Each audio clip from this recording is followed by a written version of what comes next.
He was a wide-eyed teenager when he started at Yorkshire, but Joe Root is now one of the finest batsmen on the planet.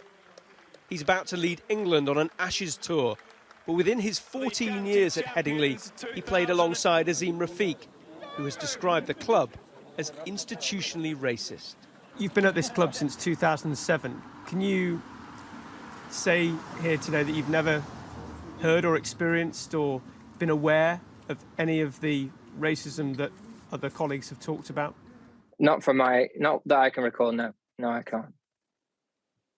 But the thing is, what I will say is that it's clear that things have happened at the club, and we have to make sure that we eradicate it, and we look to find ways of making sure that this never happens again in the sport. Azeem Rafiq tweeted this afterwards: "Disappointed is not even the feeling, incredibly hurt, but uncomfortable truths are hard to accept, it seems."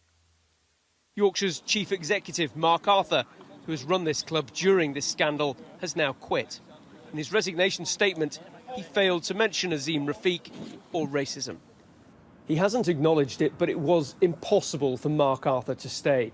He is still expected to give evidence before MPs on Tuesday, as is Azeem Rafiq, and it is very likely there will be further accusations of racism.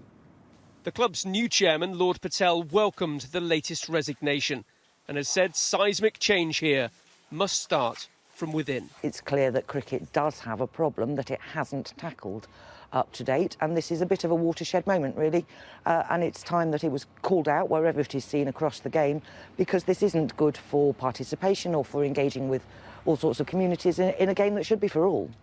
As the England captain, Joe Root is calling for people to re-educate themselves in cricket, particularly at his club, where racism has gone unpunished, a culture that he says he was not aware of. Tom Parmenter, Sky News, Headingley.